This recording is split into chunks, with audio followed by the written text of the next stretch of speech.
Last month, I was driving through a small downtown in northeastern Tennessee and realized that my two left tires were directly on top of the state line. On my right side was still Tennessee, but on my left side was the state of Virginia. The yellow line was the border line. It occurred to me that these shop owners on opposite sides of the street were not only in two different states, but subject to different laws and taxation. The name of the town was Bristol, and when researching its history, I learned that this strange, multi-state downtown was recognized by the U.S. Congress as the official birthplace of country music. I found a local museum called the Birthplace of Country Music Museum and reached out to head curator Renee Rogers to learn more. All right, so why don't we go ahead and start with you explaining to me what your name is and your title there. My name is Renee Rogers, and my title is head curator of the Birthplace of Country Music Museum. Now, your museum is located in Bristol. Is that in Tennessee or is that in Virginia? So that's interesting. Our museum is in Bristol, Virginia, but our offices, where I am right now, are in Bristol, Tennessee. The state line goes right down the middle of our historic downtown, and it's called State Street, strangely enough. And they're actually two separate towns, obviously, because of the two states, and they each have their own city councils, their own police departments, their own court systems, their own school systems, but we function often, especially in the downtown area, as one entity, even if that's not what we are on the civic definition or the political definition of what a city is. Sure. Yeah, that's fascinating that your technical city would be in both states, but then you have to operate as two different cities. Yeah. And it's wild when you try and explain that across the street in Tennessee, the taxes are better for this, but on this side of the street in Virginia, the taxes are better for this, or lots of little things that you wouldn't even think about. Now, was Bristol originally founded before one of those states was formed? Is that why it's on the line? No, so it was formed in the 1850s officially, and they were actually called two different things for a while. So there was Bristol, I think was the Tennessee side, and the other side was called Goodsonville, I believe. But everyone had gotten so used to calling the town itself Bristol, so they then incorporated as two separate cities on the state line, but within two different states. Fascinating. So is there a post office in both sides? There used to be. And now we share a post office, and the main post office is on the Tennessee side, and we've got like a smaller little post office on the Virginia side. But there used to be two quite grand, those grand old post office buildings. So we have two really amazing old post office buildings in Bristol, one on the Tennessee side, one on the Virginia, that are quite grand, but neither one of them holds the post office anymore. What are they used for now? One of them is a event space, plus it has a speakeasy in the basement, which is cool. And the other one is privately owned, but they also use it as an event space. I've not been in the upstairs of the Virginia one in a while, but the Tennessee one, they've done a beautiful restoration of it and has a lot of the old post office stuff in it, and it's really cool. This is just a little side story, but I was telling Nick how I discovered your museum. So I'm in the very north of Indiana, and I was traveling in Tennessee at the time. And I was looking for the nearest Tesla charger because I drive a Tesla. Mm-hmm. And I saw that Bristol has two Tesla chargers. Oh, but they're listed as, but they're listed as one of them is in Bristol, Virginia, and the other one's in Bristol, Tennessee. And I was like, which one is it? Is this Tesla charger in Virginia or Tennessee? Because I'm in Tennessee. I don't need to go to Virginia. So I was looking that up on the map, trying to figure out which one was the case. And when I did that, I came across your museum, and I was like, that looks like a fascinating museum. Yeah, and I mean, just the story of what we tell in the museum is great. But like you said, the history of a city on two state lines and functioning in that way. And it's not like we're the only one in America on state lines, but there's not a lot of us, and it is interesting. Yeah. So we're going to get into, of course, what happened for the birthplace. But at the time, that was the case, though, that Bristol was known as a place on the state line. Oh, yeah. And back in the 1920s, they put up and I don't know if you saw this when you came here, the sign across the state line. Hmm. a big illuminated sign. So that's a wonderful historic piece of history because there's not a lot left of those illuminated like city signs. And it says Bristol, and then it has two little arrows that point to either side because it's straddling State Street up near the train station. One points to Virginia and one points to Tennessee, and it goes Bristol, points to the two states, and it goes a good place to live underneath. So yeah, it's something that it was known for a while, but like I said, in the 1850s, they actually had two different names. So because they weren't allowed to incorporate a city across state lines, basically. That makes sense. Yeah. So on October 12th, 1998, Congress designated Bristol as the birthplace of country music. Can you explain to me the events that led up to Bristol having that type of recognition? So it started off with a group of dedicated community members who were interested in the history and interested in that musical heritage that came from that event and from our region as a whole, really digging deeper into the history and wanting to share it more widely, and then doing a very good job of that. They did a lot of work to share the story, to create programming, to tell our legislators about it. And so both states initially did it. So they were two state declarations of that name. And then I believe it was one each, maybe from each state went forward and took it to the U.S. Congress. But it started out at the state level. And that got to the state level from just local community members who thought this was an important piece of history that needed to be recognized more widely. So why is Bristol known as the birthplace of country music? So, it's interesting because no single thing, especially music, they never have a single birthplace. But we are definitely, the reason why we're known as it is because of the 1927 Bristol sessions that happened here. And there are so many stories that come before and after the Bristol sessions that play into that birth of country music. But what happened here is the birth of that early commercial country music industry, because while there had been recordings of what was then called hillbilly music, or that early traditional old time style music, as far back as, or much earlier in the 1920s, like 1922, 1923, there was a lot of things that happened that made Bristol really have a particular impact. I call it the perfect storm of events that happened around those 1927 Bristol sessions.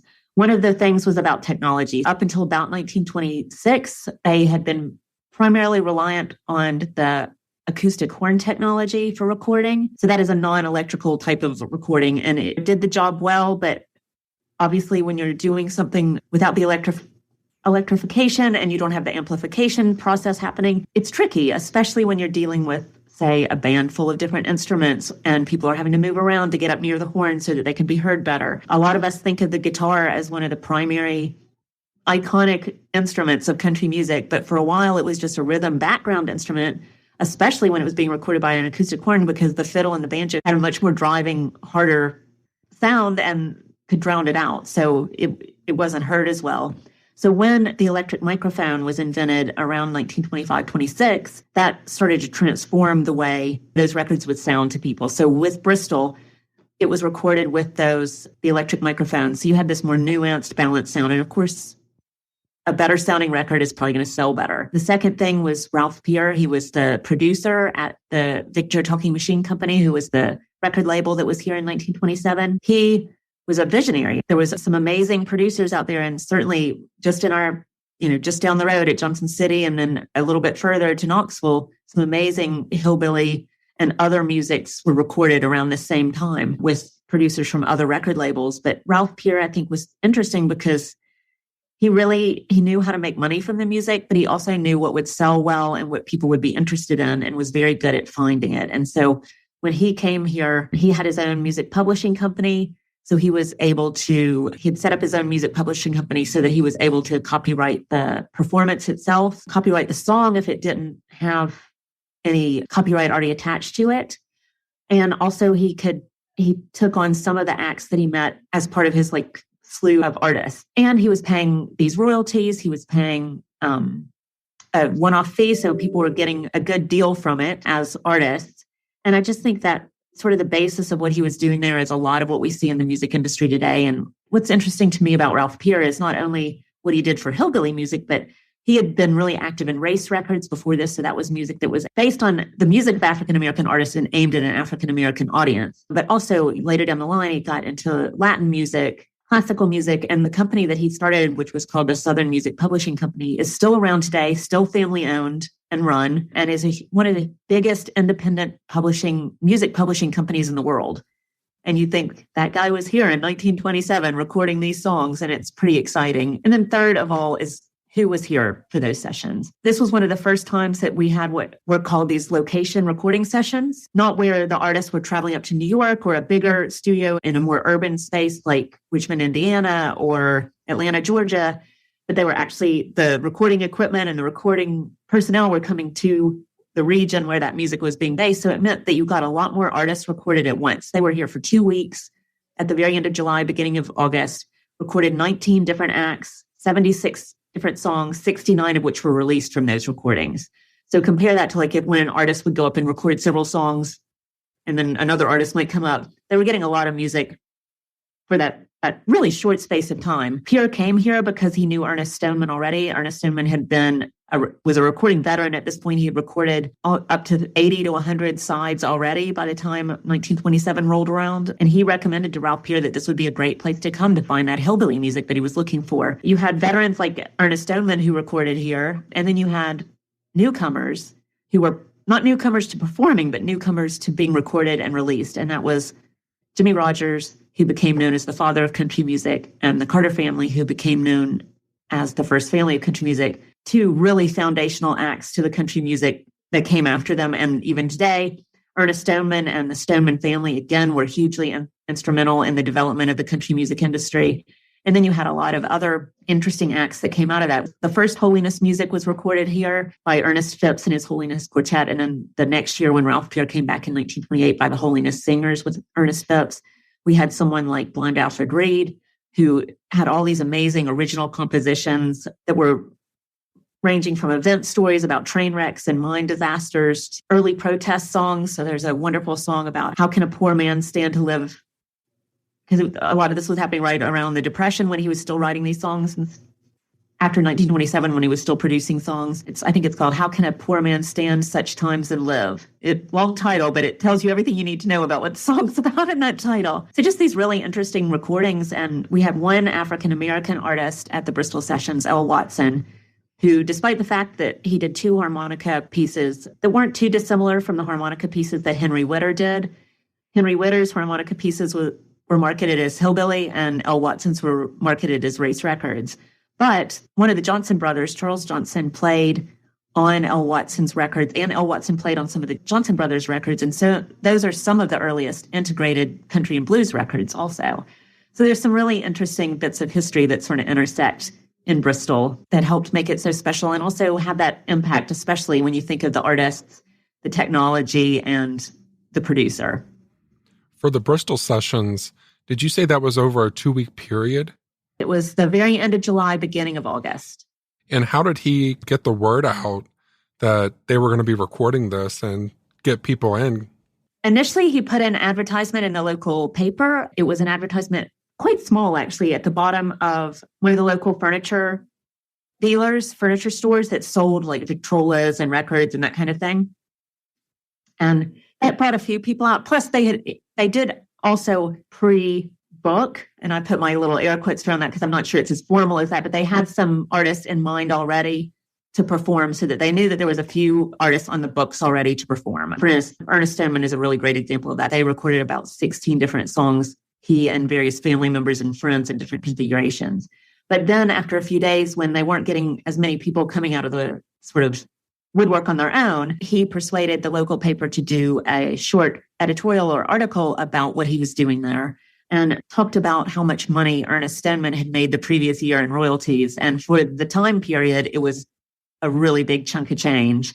And that brought a lot more people out interested in wanting to record. And people like the Carter family, who traveled down from Hilton's, Virginia, which today is like a 45-minute drive, 50 minutes maybe. It took them an entire day. Their car broke down 2 or 3 times with an 8-month pregnant Maybelle in the back seat. It was a big deal to come out for something like that, but they got people coming from Kentucky, from West Virginia, Tennessee, North Carolina, Virginia. So it did work. And he also, I believe, talked to one of the civic clubs, and I can't remember if it was the Rotary or the Kiwanis or one of those types of clubs, about the work that he was doing. And at the time, the music was being called hillbilly music? Yes. Yeah. And that was, again, something that was attributed to Ralph Peer, that terminology. I don't know. We're not entirely sure how completely accurate the story is, but that story is that back in the earlier 1920s, he had been recording for a different record label that he worked for at the time. And there was a group that came up and they didn't have a name. And so after he recorded their songs, he said, "What do I call you?" Because he wanted to be able to write it down on the cue sheet. And they were like, "You can call us whatever you like. We're just a bunch of hillbillies from North Carolina and Virginia." And so they wrote down the hillbillies. And so supposedly that's where the sort of hillbilly term for the music came from. And what was different between the music that was being recorded there versus the other music that was being widely recorded elsewhere? This music, what I'm calling hillbilly music right now, obviously this music had been being played and heard for decades before this and was very common in this region and other Appalachian regions in particular, though not only in Appalachia. And the recording industry at the time was doing a lot of race records. Some of the earliest race records were being done around 1920. And that's what we would think of today as blues, a lot of, and then branching out as you move forward in time to jazz. There's also, I guess, like vaudeville and popular songs. What we think of as pop music today, they had their own version of back there. And those were the songs that were being played in the dance halls and being played on the stages and that people were hearing all the time. But there was also classical music. And one of the things that I think is really interesting when you look at some of the records from like that early period of the 20th century is the sleeves that they're put in often have different songs listed on them or different types of music listed on them. And I sort of think of it, when you go to a website where you buy something and then the next time you go to that website, it's, "Hey, you bought this last time. I bet you would like this." It was like the equivalent of that, but on the record sleeve. And they would have like different ethnic groups music. So they might have, like I said, they might have the Latin music, or they might have Polish music, or they might have Irish music. So there was all sorts of different musics being recorded. And the hillbilly music hit its stride in those early 1920s, mid to 1920s and 1930s, when it was really being recorded heavily and finding that what was perceived as a white rural audience, but was of course much broader than that. Because the tricky thing with genre, when you define genre, is that you're not really necessarily defining your listeners or the people who are making that music. You're defining what you think will work in a marketing sense. So, a lot of what was happening in race records and hillbilly music, they were influencing each other. Certainly audiences were listening to those types of music. There's a lot of country blues that like crosses the line between the two, with both white musicians and Black musicians playing that music. So those genre terms are helpful when talking about it, but it doesn't necessarily reflect the full reality of what people were doing when they were listening and playing the music themselves. When they decided to release the recordings, were they releasing them as records? Yes. So these would have been flat disc records, one song per side. They were called 78s because they rotated 78 revolutions per minute. And they only would fit about 3.5 to 4 minutes on each side. So what's also cool about it is that, of course, a lot of the songs that were being sung were based on much older songs, ballads in particular. And those ballads, when they were being sung just in the community as something that was being shared almost like oral storytelling, they might be 15, 16, 20 verses long, which is not going to fit on a 3.5 minute record. So a lot of those songs that were being based on those were having to be cut down and being whittled down to this, telling the story in an engaging way for 3.5 to 4 minutes to fit on those recorded discs. How many were they able to make? For the 1927 Bristol sessions, so there was 76 different sides or songs. So when I say side of a record, but it was 76 different songs. Oh, actually, that's not true. Because some of them were like, they did more than one version of a song. And 69 of them were actually released to the public and sold. Do you know how many sold? Not off the top of my head, I can't think of it. Some of them were so let's think about Jimmie Rodgers, father of country music. He recorded 2 songs at the Bristol sessions and they did okay. They weren't like huge sellers, but Ralph Peer saw that there was something special there and invited him to come record more later that year or early 1928. And that's when he recorded Tea for Texas, which was a huge seller. So when you're talking about huge sellers, it's very different from the way we would talk about them. But say, for instance, one of the best sellers in 1928, I think, sold about 14,000 copies. But then you did have other artists who could sell a lot more than that. It was very dependent. And then also remember, this was right at the cusp of the Great Depression, which also influences what you might see on that. So for instance, the Johnson City sessions, which happened in 1929, a couple of years later, again, some amazing music came out of those sessions, but it happened right at the time when the country was losing the farm, as they said, and people weren't buying records. They weren't able to afford things. It changed the impact of those sessions because of the economic hardships that people were facing. For the Bristol sessions, this was the first time, if I'm hearing you correctly, this was the first time that this type of music was recorded to be released as records. No, it had been recorded and released before this. So all the way back in 1922 to 1923, you had some early recordings, but they were happening in the studios of those record labels in places like New York or other urban areas. So it wasn't the first recordings. And that's why The Birthplace of Country Music is a wonderful title, because it's a wonderful story, a way to get people interested in what this story is and its impact. But people mistake that it's the first, and they weren't the first and they weren't the last, but they were significant. And that's why that Birthplace title was given to us. And that's why I said earlier when we were speaking that there's a lot of other places that can be part of that, that are part of that birthplace story. So you think about Fiddlin' John Carson, who recorded down in Atlanta in, I believe, 1923 or 24. And that was the first time that Southern music had been recorded in the South, where before, like, it had been someone traveling up to New York, for instance. So there are a lot of other parts of the story at other places that play into that. I got you.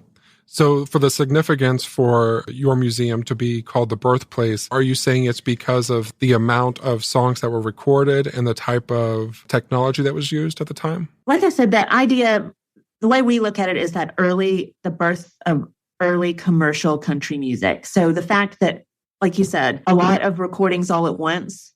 The technology had recently changed, so they sold better. A producer who knew how to really make the most of the music that he found and that he recorded, but also that had a very far-reaching effect on the music industry as a whole and how it functions today. And then the fact that you have a recording veteran like Ernest Stoneman and his wife Hattie and his friends and family here, but then you had the Carter family and Jimmy Rogers recording in Bristol. That was their very first time recording and having records released. And because of their huge foundational impact on country music as a whole, that is why we look at it as the early commercial country music beginnings. I got it. So the event that happened was just a huge enough event that it helped project country music. Yeah, it helped spur it forward. For the Birthplace of Country Music, for your museum, what kind of exhibits and things would people be able to see when they come visit you? So we're a really interactive museum. We're at 2 stories. All of the upstairs is dedicated to the permanent exhibit. And that is all of the different galleries that help to tell the story of the 1927 Bristol session. So providing the context of what you and I were just talking about, that there were other recording sessions that happened before and after, that there were other things going on in this world of early hillbilly music that had impact, but also then looking at the specifics of the 1927 Bristol session story, giving viewers or visitors a chance to dig deep into that music, to learn more about each and every artist or band that performed, and then looking beyond it to the way that the music from those sessions and that early country traditional old-time music as a whole has been influential beyond that moment in time. And then also a lot of our museum permanent exhibits talk about the impact of technology and how important technology was. Because around the same time, not only were we having the recording industry blossoming, but you have the beginnings of the radio industry. And radio is a huge part of why this music was so popular, because of how widely it was distributing hillbilly music and the barn dances that were coming up in the 1920s and 30s and sharing this music. So the Grand Ole Opry, the National Barn Dance, and then more local ones. We had one here in Bristol called Farm and Fun Time in the 1940s and 50s. It was really a big starting point for several well-known bluegrass artists. like Ralph Stanley and Jim and Jesse McReynolds. So the upstairs does that, but it does it in a really interactive way. There's 4 film experiences where you get to play on the touch screens and listen to the music and pick what you're going to do. You get to mix your own music. You get a chance to sing the music and record yourself and see if you can yodel like Jimmy Rogers, which is a lot harder than you would think. One of the films is in a nice wide open space because the idea is that we want people to dance. Kids are way better at that than adults because adults get embarrassed, but kids are like wide open in there. It's great. And every room is a soundscape. So every room has music playing of some sort.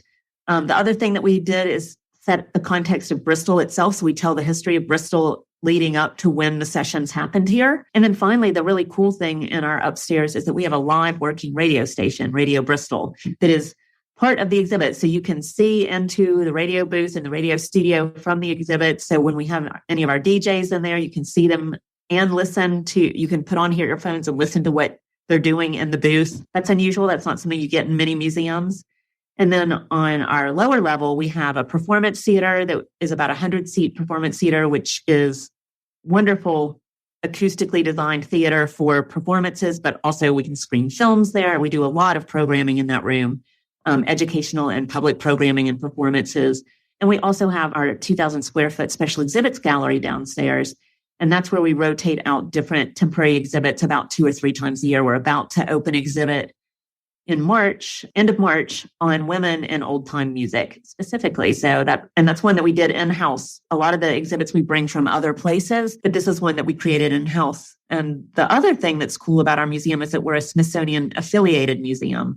So that means that we have access to a wide range of Smithsonian resources that we can bring into our communities. And we brought several Smithsonian exhibits and programs, and hopefully one day we'll bring a Smithsonian artifact to display here, but we haven't done that yet.